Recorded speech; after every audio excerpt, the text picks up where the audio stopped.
Thank you all for being here. I really appreciate seeing all your faces to the best I can. Here at the end of this conference, man, my brain is so full of ideas. I know that yours are as well, and we want to get into all of it. But I just want to talk a little bit about where we are here as a community in this moment, because we really find ourselves in extraordinary times. The pace of change around us has undeniably accelerated.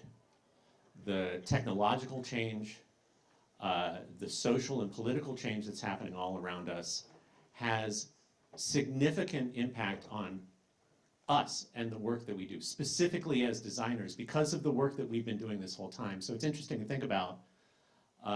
For those of you who don't know me, my name is Jesse James Garrett. I've been a part of this community for a little while now. My friend Peter Merholtz mentioned yesterday on this stage my work, the Elements of User Experience, that 5-plane model that many of you have seen now for nearly 25 years. The 25th anniversary of Elements of User Experience is just a couple of months away. And it's really remarkable for me to reflect on where we are now and where we've come in this first quarter of the 21st century.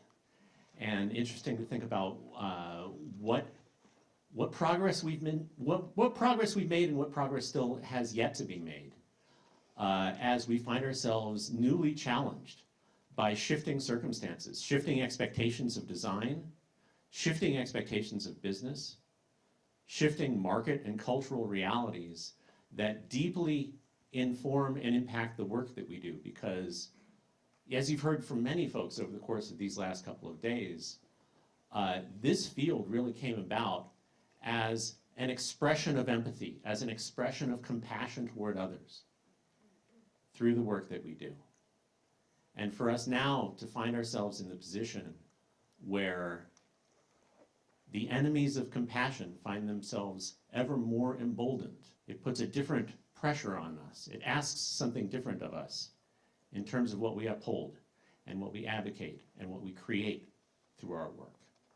We're going to get into all of that with our panelists here today as we talk about what's next for design. First up, I want to welcome, you literally just saw her. She was just on the stage. Please welcome Maggie Chen. Hi. Maggie, thank you so much. I was fascinated by your story.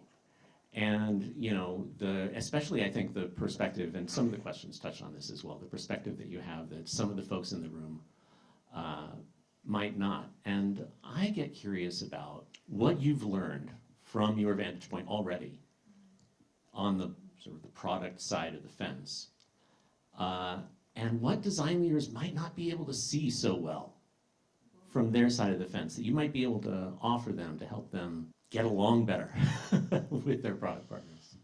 Oh my goodness, that's such a great question. I think there's a few things I've seen that I completely was not privy to when I was a designer. Looking back now, I'm like, that was actually sometimes a bit of a privileged position. One of the first big lessons is really understanding how much bullshit I was not dealing with. I've had 2 product management directors tell me this now, that my job as a product manager is to be a shit umbrella. And it is. Like, actually, I think a lot of design leaders maybe have this experience, but it's a lot of like answering DMs from the CEO at 9 p.m. on a Sunday, reacting to a 40-minute video of feedback about the onboarding flow from the other co-founder at 2 a.m. 2 days before launch. Not fun. So I think I have definitely a lot more empathy now, like when in the past my PM might have just said, okay, we like don't have time for that in the scope.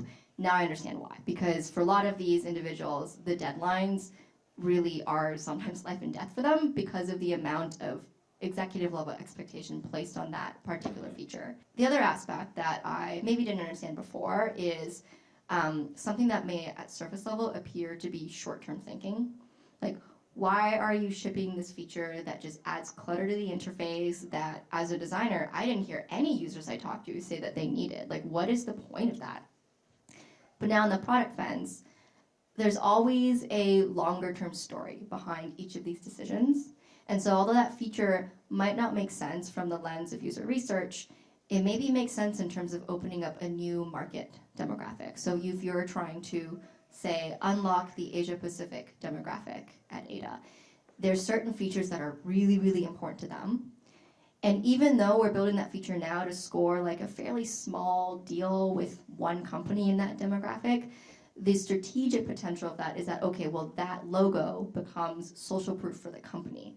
And that is a different type of user need that as a designer, I wasn't really thinking about.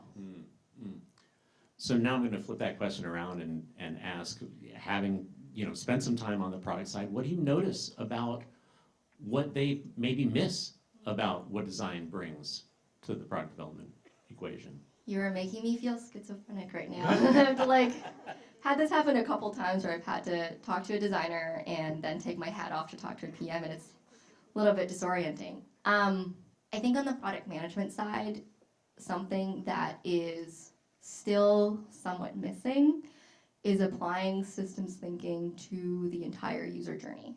Arguably, I think a lot of folks struggle with that. Even designers can struggle with that. But really understanding end-to-end, like, what is that whole journey?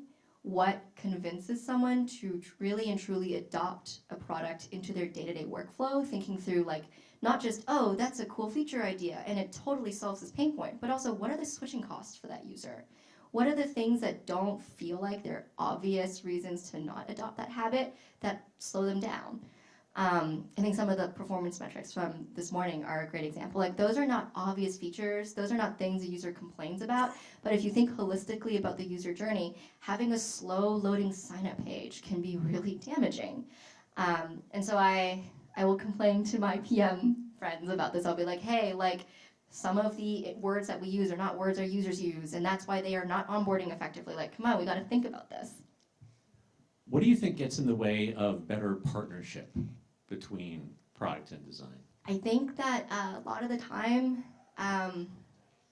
it's emotional baggage. It's a bit like having a bad ex. I think if you have one bad experience with someone whose personality didn't quite work with yours, it can be easy to extend the impact of that to this new product or design partner that you're working with.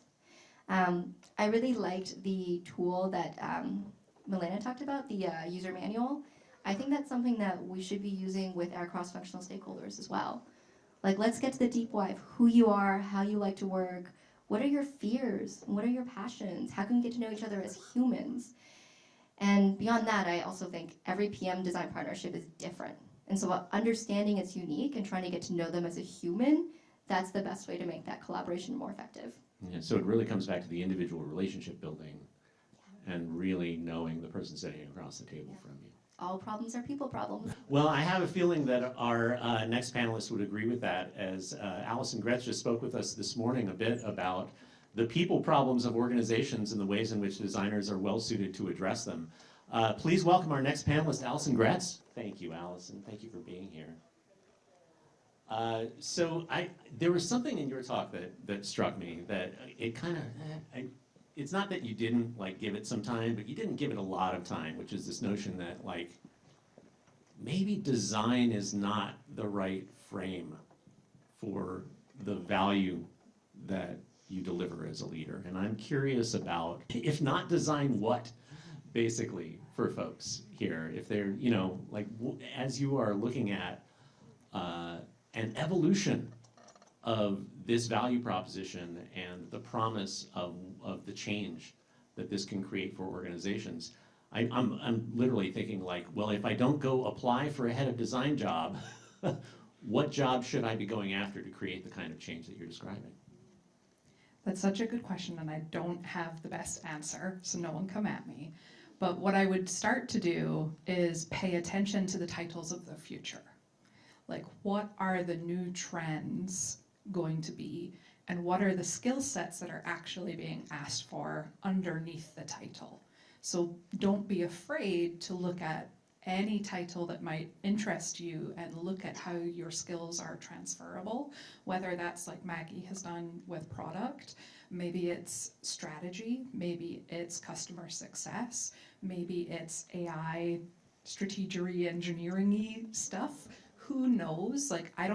have a crystal ball to say this is what the title will be in a year, but I would, as a betting lady, put a bet that there are titles coming that we haven't even thought of yet. And I want people in this room to be curious about them and be bold enough to go for those things, or to go for things that are outside of the word design right now, to open doors and prepare yourself for what might be coming in 2-3 years that we can't predict yet. So within that, I find myself wondering about, so if I guess, as I think about the challenge of wrangling all this ambiguity, right? Now, wrangling ambiguity is what we've always done as designers, presumably, right? But the ambiguity reaches a new level here, where we really are, it asks people potentially to leave behind a part of their identities that may be really, really hard to let go of. And I know that you, I think, went through some of this as well in your journey. And so I'm curious about, like, what do you think people might be really attached to that they might really need some help letting go of? 100%. And full disclosure, the talk I gave is actually 45 minutes long, and this is the bit I cut out. Is like, yes, this is actually really hard. And I would say my recent transition from VP of Design, VP of UX, to whatever title I want to give myself on a given day has been a bit of an identity shift and an identity crisis. And I even, my company, the LLC, the paperwork says designbydesign.co. And I immediately, when I started talking to startup founders, entrepreneurs, I realized how confusing the word design was, and that it wasn't doing me any favors. And so that caused me to kind of say, if I want to communicate in the language of the people who may be my clients, people who will literally pay me and I make my living, the word design was doing me a disservice and actually stopping me from getting business. And that made me kind of realize what I call myself can change based on whoever I'm talking to. And that may be a better answer to your first question, is when you think about what it is you want next, what words will get you there? What words will open doors? What titles make sense in that language? And I totally get that it's like we grasp onto designer, and I'm your traditional like art degree graphic designer. Like, I grew up making things. I would just get curious about what other words and identities you can hold that are maybe not so directly tied to your profession. Because I think it's going to be a hard few years if we are super tied to the word. Maggie, how has your relationship to the word evolved? I really struggled with this transition. I think after that initial conversation where my CPO was like, oh, why don't you lead the team? I spent like 2-3 weeks not sure if I wanted it. I spoke to my design director, my manager at the time. I spoke to PMs at the company, and my biggest fear was like, if I change specializations now, what if I want to go back to design? What do I do? Because even though I agree with you, I think like sometimes these words that we use in design, things like journey mapping, heuristics analysis, contextual inquiry, first of all, they're very sciencey words, but they're also extremely difficult for a business person to understand.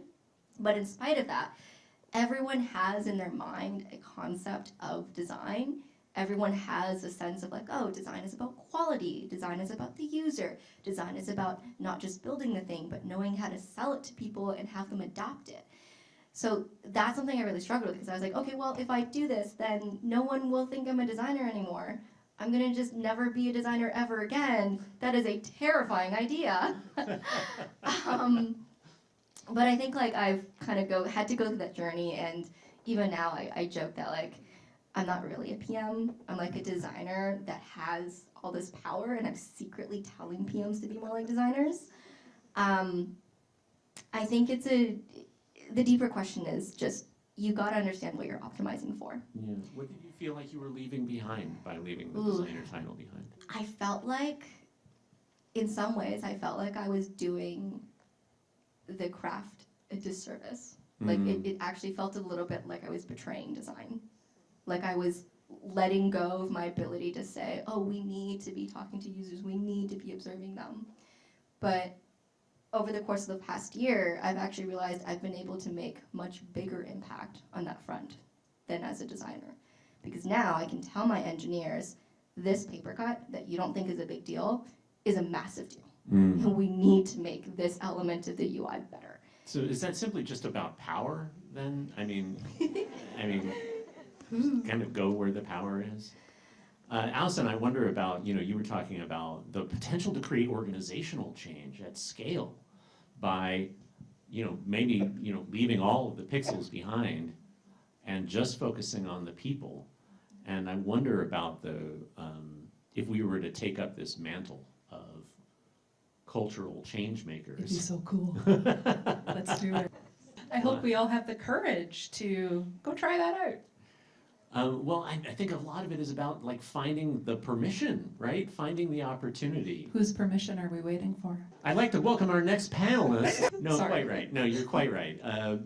But power differentials are real, and they do exist. Yes. And I think that part of the challenge within this is that design has been a bit boxed in from a power perspective, and I wonder what it's going to take to break that. And I actually do want to invite our next panelist out because I do think he'll have a point of view on this. Andy Vitale is a veteran design leader who's been on stages like this one for many years. He's going to join us right now and share with us his perspective. Please welcome Andy Vitale. Thank you, Andy. So Andy, I know that you have, as I mentioned, you've been a design leader for a long time. You've done some long tours of duty in a couple of organizations, and you find yourself right now between engagements, as it were. And I'm curious, as you're having conversations with folks about what's going on out there in the world, what are you hearing about the expectations that are being placed on the design leadership role these days? Yeah, so for the first time in my career, 25 years, I didn't have the next thing lined up. And, that was interesting because you kind of do what you think is right? Like you reach out to your network, and that is still very true. Like the connections that you make here, I've made one here as well that's been really helpful towards having conversations for what could be the next thing. But so that's the similarity, right? The similarity is rely on those connections. They will help you get conversations because, that auto reject on the applications is real. Now, what's different about it this time for me are a couple of different things. The first one is, like, the last two roles that I had, one being the EVP of design for a lender that was doing $350 billion in loans. The second one for a marketing company as chief design officer, I did not have to show work. I did not have to show a portfolio. Now, the first thing people are asking to see is, I want to know how you've taken a team and evolved the craft, making the design better, making the problem space better, and driving better outcomes that are measurable. And like, I was able to always talk through like measurable outcomes, but the last few roles, like nobody wanted to see the work. And this time it's leading with that. The second thing that's pretty wild is I had my first interview with AI the other day. So I uploaded a resume and I put in my phone number and I got a phone call. My phone rang, I picked it up, I'm like, hello. And it's a bot. And I don't know, like, hey, how's it going? I'm Andy, right? What do you say to this bot? And it asked me a question. The first question it asked was like, tell me about a time that you had to lead a team through change. And I talked through it and I gave an example and the bot said, wow, that was a very thoughtful way to handle that. I'm sure the team really appreciated it. And then it asked a follow-up question, or it was like, hey, I'm going to pivot to another question. Like, tell me about this time you had this impact. And, what was responsible for that? What did the team look like? And, there was a point where I didn't know when the next question was coming. So, like, I would pause, and then it would start a question, and then I would kind of stop and start and be like, and we're talking over each other for a half of a second. But eventually, what was really funny is I was like, I started to answer this question, and it was a two-part question that it asked me. And I was like, oh, wait, I kind of forgot the second part of what you asked. Can you ask that second part again?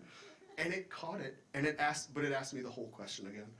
But that was so interesting, and it's so different than what I've seen in the past. That is a terrifying story. In terms of just coming back to Alison's themes of like creating change in HR, holy cow.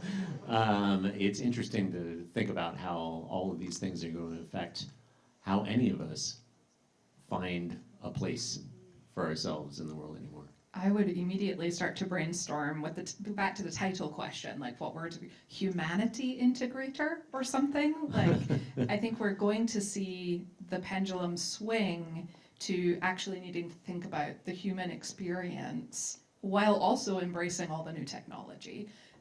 But I don't think it's like we're just throwing technology at the wall right now and the humanity has gotten lost. And I think design is going to be part of the discipline that brings that back. Rehumanization. Yeah. Yeah, I wonder what it's going to take, though, because, I mean, what Andy's describing is just the beginning of the pendulum swing, right? So, yeah, I mean, like, what is the balancing force that we can bring to bear in the face of all this technologization? I'm sitting here feeling really guilty. This is your story. We build chatbots like that. Literally just started redesigning the voice bot that we have that might be used for something like that. I find the question of AI really challenging to answer and to keep it nuanced because there is a true threat here. We see this in the number of graphic and visual design jobs that have been cut. We see this in the paucity of entry-level design jobs and even PM jobs now. There is a ladder being pulled up, unfortunately. But on the flip side of the fence, I don't think AI is ever really going to be able to innovate. Because there's an element of innovation that involves looking at this small data, making unorthodox connections, and a technology that is fundamentally grounded in finding the average answer from billions of data points. It's geared towards triviality. Like if you tell an AI to write you a product strategy, I don't think that's going to disrupt anything. And if you tell it to make a design for you, it might be visually appealing, might give you some ideas, but if it's solving a really novel product idea with new UX patterns, new paradigms, it cannot do this. I know this because we try to use it at work as an AI company. We try to use AI to solve for making AI easier to manage. It's not great at helping us come up with new solutions. But to defend the AI that I talked to, it actually felt it was more What do you want anyway, man? It was more empathetic than some of the other first round recruiters that I've talked to. Like I wasn't ghosted. There wasn't somebody asking questions and not listening to the answer and waiting till I was done and asking me almost the same question of what I just described. So like it was all right. Andy, do you want to be a spokesperson for Ada? Sure. I think an interesting question within this really is where does quality fit in? Because what you're talking about is quality of experience, right? And what is the human role in ensuring a certain level of quality is met? I agree, based on everything that I've seen, AI can do a great job of boiling things down, but it's not really great at actually taking you into the new in any kind of meaningful way. And it really is, I think, the human influence that's going to be a deciding factor when it comes to innovation. But innovation itself is kind of on the chopping block in a lot of ways, in a lot of areas. What's happened to innovation and the value proposition and the promise of innovation for organizations as you see it? Well, I had a short stint on the innovation team inside of Target, and that gave me a very interesting perspective on like why that team existed. What I've seen with innovation teams is a lot of them have then now in the past few years been absorbed into other areas of the business. There's no longer the same kind of tax breaks and incentives that there used to be for companies to have specific staff focused on innovative-like activities. And so those at least from the teams that I know, they've been absorbed into broader strategy organizations or been dispersed across product organizations, because there's not as much incentive for organizations as a whole to keep them as a separate thing. I guess I find myself wondering if this represents a shift in the way that design's value is perceived broadly, in that 20 years ago, design was really the function that you turned to when you needed new ideas. We got to come up with some kind of a new thing, and I get the sense that design teams are not really being called upon in that same way, and what you're describing seems to back that up. Maggie? I want to contest that. Oh, sure. Truly. Yeah. And I say this because literally the other week, our CPO asked one of our principal designers to take a stab at rethinking the future of the product. Ooh. Like this, I think that it actually very much is still happening. And maybe if you're in AI, it's even more of a pressing matter because the AI hype is so real. We see new competitors pop up every other day. And the sense of like really harnessing this technology and being able to make it the best experience possible, that desire to innovate is very much deeply still there. And there is still, I believe, an understanding that designers or designerists, we want to call them that, or whatever you want to call them, they are the ones that can conceptualize that future, that can understand the ambiguity and bring us new ideas. I think that energy is still very much there. Awesome. I'm so glad to hear it. Yeah, I think there's a mix, there's a blend that I'm seeing, and it depends on the capability of the team and how the leader knows how to like represent design, amplify work, and get buy-in for like driving some of the strategies. So there's places I've worked where innovation was seen as slow, and the design to create the innovation was seen as slow. And there's this quest there to make the team move faster from insight to outcome, faster in iteration, and eventually faster to actually getting products out the door. So the design team, or at least that part of the team, starts to shift to more of a delivery model. But then to like what Maggie was saying, I was asked, hey, you've got 2 weeks, present the future of the company and like generate excitement at our all company meeting and show us what we can do. And then build a separate team that's going to build the future of our product and see how they iterate. And there's blessings that come with that, and there's some curses of like, hey, you know what, your team's really good at Figma. Your team is really good at like vision, but we don't, as an organization, know how to bring that to life fast enough. So finding that balance is really important so the team doesn't really skew one way too far or the other. Do you think design teams have gotten too big? At times, yes. Yeah. You know, the company before the last one I was at, we grew the team to 174, but business was booming. We had a research team of 35. As leadership changed, that was one of the areas that they thought was way too big. The last company, the design team was 28, and even then there were questions on if it was too big. There were double the amount of PMs than designers almost, but they still felt like the design team was getting a little bit too big. That why did we want dedicated designers on certain features or pieces of the product as opposed to just having like a designer cover 2 or 3 areas of the product? So I think that goes down to organizational maturity and like where they actually see the value coming from. And that organization was very sales driven, sales led. We tried to go product led, but we weren't releasing products fast enough, so we went to being more sales led at the time. I think my perspective would be, it depends. But also, I think design departments grew really fast in the past 5-ish years. Yeah. And so when economics have kind of turned, and if I'm a CEO and I'm looking at the entire P&L of my company, I'm seeing where have we invested the most in the past 5 years, and I think design popped.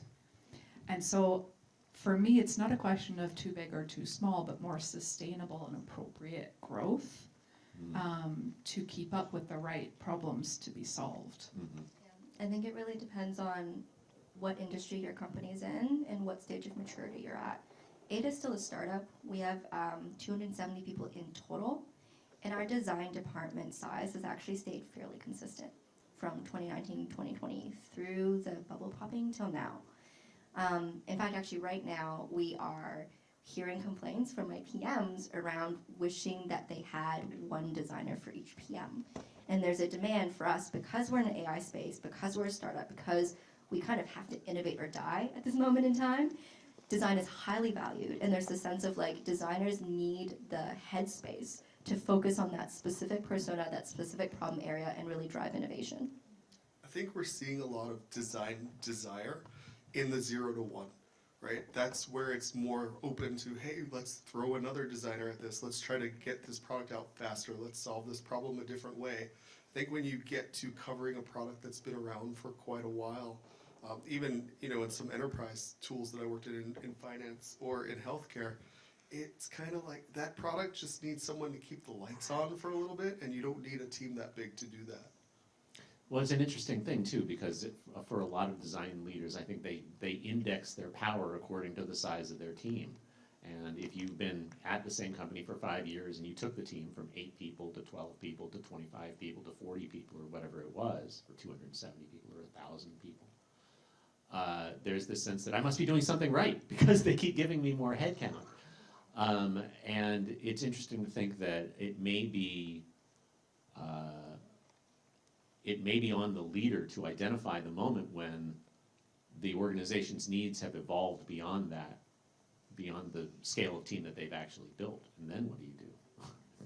This comes back to identity a wee bit, because I think a lot of times your upward progression, if we do think of a ladder, and I know I've said it's a playground, but if we think of it as a ladder, upward progression is typically due to scope increase, right? And by being able to prove that your scope has increased and gotten more complex and you have more resources, all of a sudden you have more upward momentum.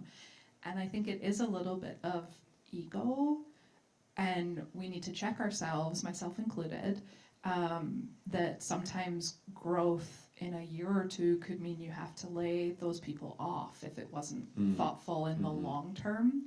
And I don't think people have been thinking in the long term. While money was cheap, they were able to just build bigger and bigger and bigger teams, but bigger isn't always better. Yeah, and I think it also connects back to what you were saying earlier about the concept of design itself being the thing that the leader gets attached to. And it's like, well, I'm here to create more design. More design is better, right? So more design, more. And the way that I can measure that is by how big my design team is. And it may be that a reframing of the value proposition that actually doesn't have design as a part of it really is what's necessary to actually kind of break through or get past it. So, what that brings to mind for me is that, as leaders, we have to advocate for certain things. We have to advocate for ideas. We have to advocate for ideals. We have to advocate for processes and strategies and so forth. What do you see as being the really valuable things for design leaders to be advocating for right now in their organizations? I think design has an interesting spot in a lot of organizations, that it has a horizontal view of what's happening. And I think that a lot of companies aren't looking at things completely end to end. And I know in one place I worked, I was like, I see what each team is doing and I know what I'm kind of responsible for, but who's really responsible for putting it all together, that overall experience? And then I was like, oh shit, that's me, right? So like, how do we get the team thinking to build that connective tissue, to be able to make sure that if you're coming into the product a certain way, that it feels similar if you're using a feature that was built 3 years before it, and it doesn't feel like we've just bolted solutions on top of solutions. I think that is the place that I've seen the most value and the most aha moments. I think the other thing is this, like, I've seen and I've used this kind of way of thinking with my research teams. My research teams used to deliver, like, you always want that oh shit research, like, oh shit, I didn't know that was we were capable of doing that, or I didn't know we needed that. But we get a lot of no shit research. And when my partners are like, no shit, I already knew that, right? Like, that's not a great feeling. But we think of it as like, oh, we're just validating our ideas. But we should have done the internal homework first to understand how to tell that story, so that we're not just, we wasted 3 weeks to tell us what we already knew. So as a leader, it's like, how do you find those opportunities based on how the organization perceives the way that your team is working? And like try to, amplify where you can, but you have to meet them where they are and then show them value through the lens at which they're looking at. One of my favorite videos or podcasts I saw recently was a user researcher, actually, because I think UXR is facing this pain even more than design. And he came out and said that we've sort of been gaslighting ourselves in the field of UXR, because there's all of this attention, all of this like sexy spotlight on this mid-level research where you go and you interview users and you ask them about what they did and how they did it. But that type of research very often gives you trivial answers. All it does is just say, yeah, we knew that was painful. Yeah, we knew that was like, that's why they submitted feedback about the feature. But the research that could have been more impactful is the high level, like market research, trends, like innovation, like hard ML science, that kind of high level research, or the very, very nitty gritty, like usability testing. Like, let's put them in a room, watch them use a product, tell them to do these flows, give them tasks, and tell them to rate it. Those two types of research, I think, often help a lot of business people's light bulbs go on when they watch a session and realize that the user said it was easy, but took 10 minutes to find the right button to click. And that's, I think, another way for design to make itself really clear as a value driver by saying, look, clearly what people say isn't what they do. That is what design is great at surfacing, and that is what we can be here to solve for. What do you think design leaders don't talk about enough? Money. I think you're right. So I think metrics. I think we're very humble about the metrics that our team is delivering because we think we have to tie them to design metrics, to usability metrics, where we're not fully comfortable saying that design helped drive this amount of revenue. Or if the business grew 15% this year, that design doesn't own that number because you do. You're creating that product. So pay attention to the business metrics and feel the ownership of communicating the value of design through the way the rest of the business is tracking it. If you've got an increase in usage of the product, that's great. In conversion, that's great. If you've got a decrease in bounce rate, right? Like those are things that are owned by the product team. They're things that are owned by the sales team. Like we're part of that same team. It takes a whole bunch of teams to get products out the door, and we have to share that ownership of those numbers. I heard that one of the most popular design roles that's being hired right now is growth design. I think that's exactly because of that trend. Actually, fun fact from the PM side, one of the biggest learnings I took away from last year, I went to a workshop about outputs versus outcomes. And the big thing that I learned was that outcomes are just events, and most of the time, you did not cause them. But you should still take credit for them. So all your product partners, by the way, are getting engineers and investments because they are taking credit for those outcomes that they definitely did not solely drive. 100%. And that is how they get all the spotlight. Like I spent 8 weeks after launching free trial posting about every new person who signed up. And when sales did the hard work to close a deal, our first 6-figure customer, I was like, hey, look, free trial did it.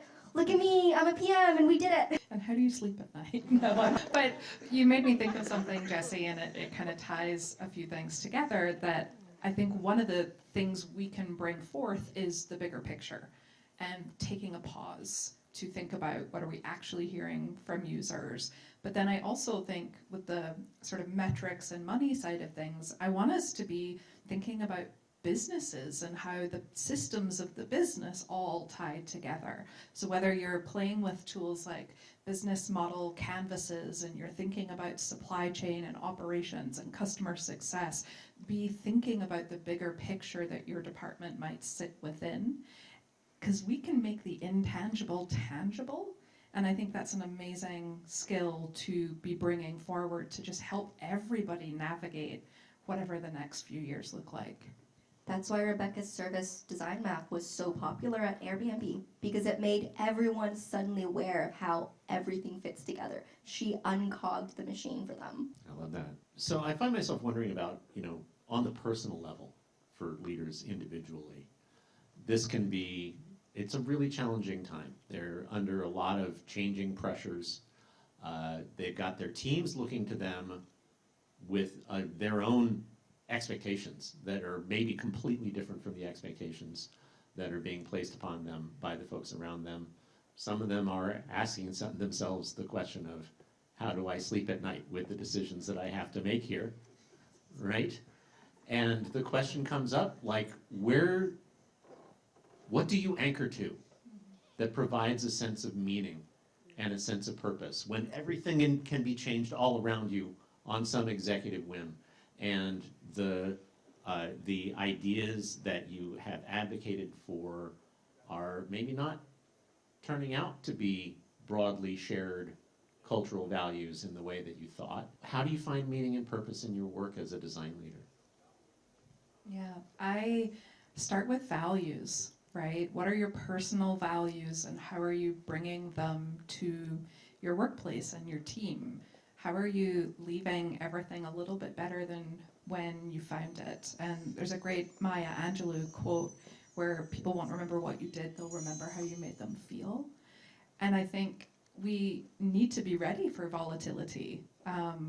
We really aren't in positions of power typically where we could be at the table ahead of time to know what P&L decisions are going to drive the futures of our teams.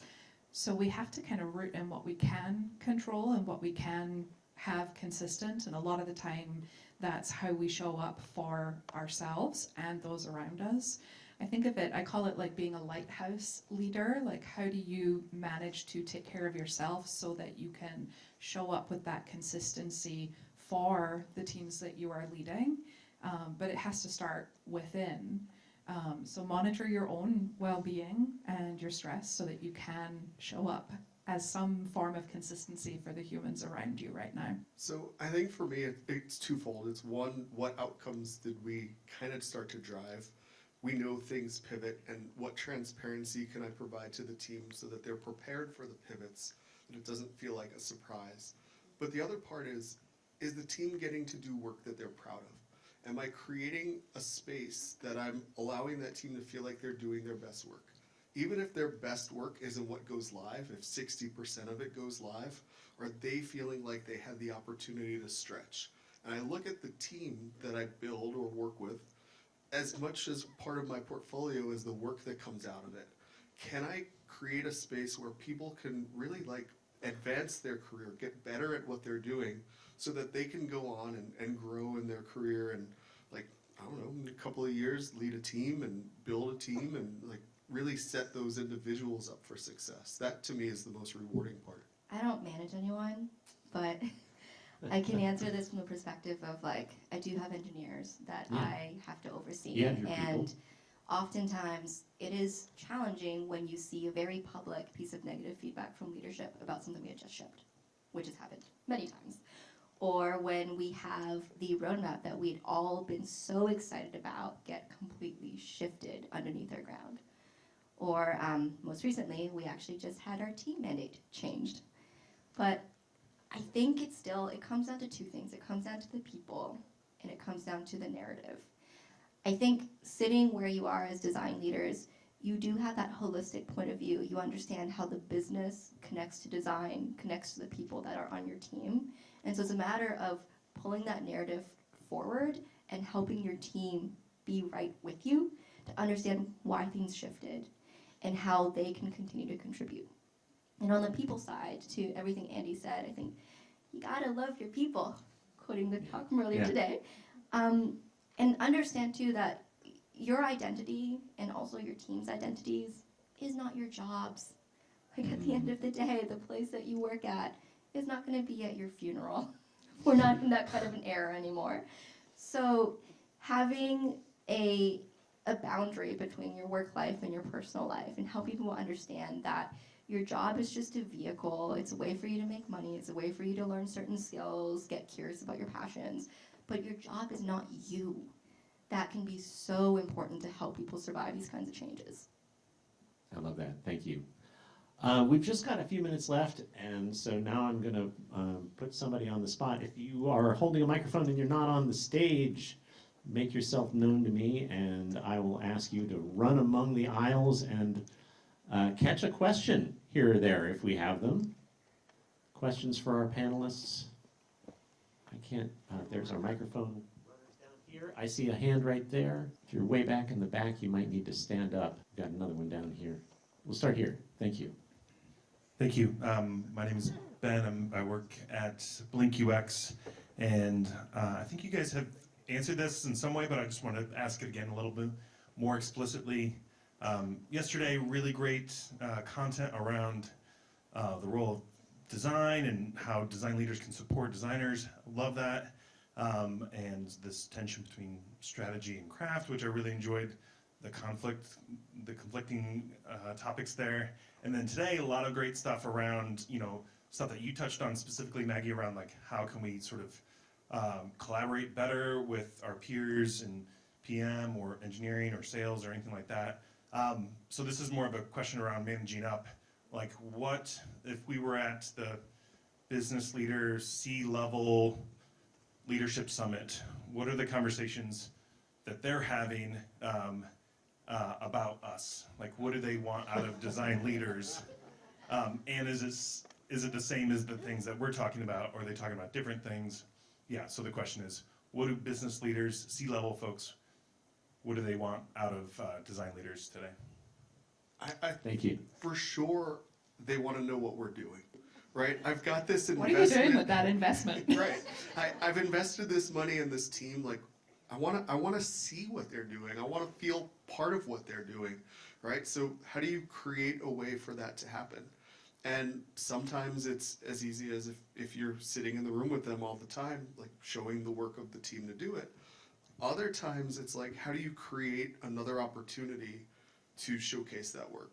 So for the last place I worked, one of the things we did that was most valuable is we created a weekly newsletter. That in that newsletter, it was what we were doing in design. Each one of the 4 pillars had one.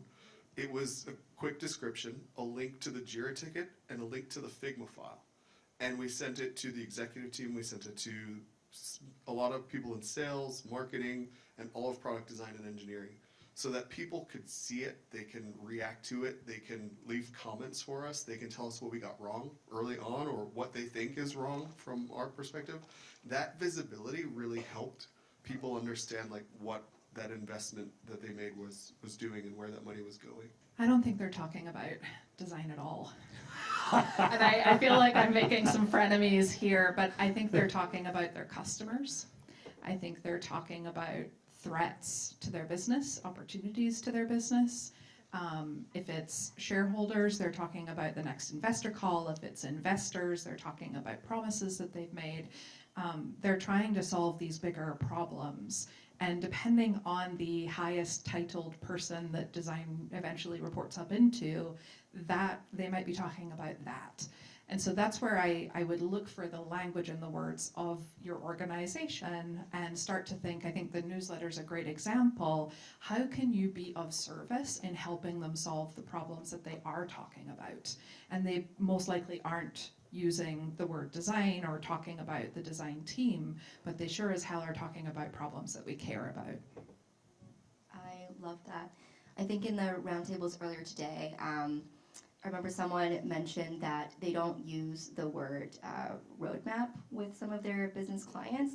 They use the term prioritization matrix. So it helps you prioritize your portfolio of projects. So everything that you guys said, awesome. But one more thing that I kind of want to call out is that I think in spite of all of these tensions and worries that we have, this is actually still the cool kids club. No, not even kidding. And We get to do this work. We get to do this It's work. so Like, awesome. look at how cool this slide looks. It's beautiful.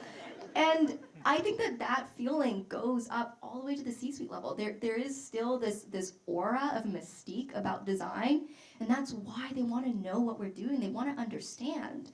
And sometimes I think the negative reactions come because they don't understand, and they feel scared, and they don't know where it's going, they don't understand what you're here for. And so often the ask is it'll come in words like, tell me a story, like what's your vision? Where are you taking design? What's this individual doing? Where's that project going?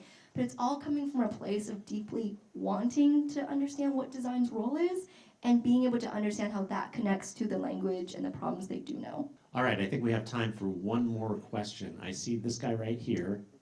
And and I hope that the microphone will make its way to him. Hey, I'm Apur here. Seeing so many people with so much experience, I wanted to ask, can we look back and see if this kind of tectonic shift has happened before to kind of see what's happening next and pull out some insights from there? Well, this isn't the what just happened panel. This is the what's next panel. But yeah, I mean, I think that certainly if you've been in this business for a while, you start to be able to see some repeating patterns. What are you noticing? Everything is cyclical. So we're kind of swinging one way with capitalism and employee experience and how we as humans are being treated at work, and that will swing back because it will. And so I think the same thing can be predicted with almost anything, which is why I think adaptability is the biggest thing. I think of like 2008 when there was a big financial crisis and design looked very, very different. I loved seeing the skeuomorphism on the screen yesterday, and we all adapted through that. And so I think it's about preparing our teams for continuous adaptation and broader skill sets, and taking lessons like that forward.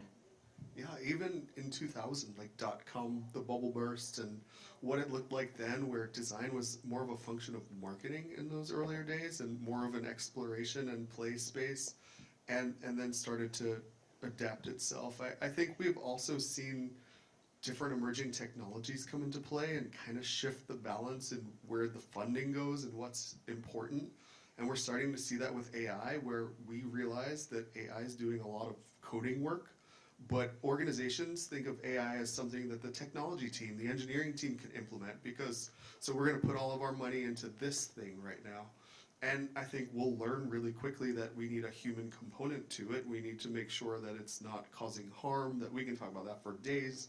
But really, like, it's just going to shift. It's kind of like it ebbs and flows and the tides turn and we'll all be fine. I think surface level things are always going to be shifting, but the stuff that always stays true is what we all need as humans. We need connection, and we need to be able to build relationships. One technology shift that comes to mind for me is when radio was dying because television was the hot new number. But radio's making a comeback, because all of a sudden we realized we love the sound of human voices and we love how intimate that feels. And that's just come back in the form of podcasts and audiobooks. And so I think even though right now it feels like we're automating away all of the jobs, of which I might be guilty, and even though it feels like the world is becoming so stark and shark-like and capitalistic and rigid, there is always a pendulum swing back, because at the end of the day, we're all human, and we value connection, we value creativity, we value things that make us say, wow. And I think that is something design is amazing at. So I think it's going to come back. I love that. I can think of no better note to end on than the call for greater human connection. Thank you. Join me in thanking our panelists. Maggie, Chen.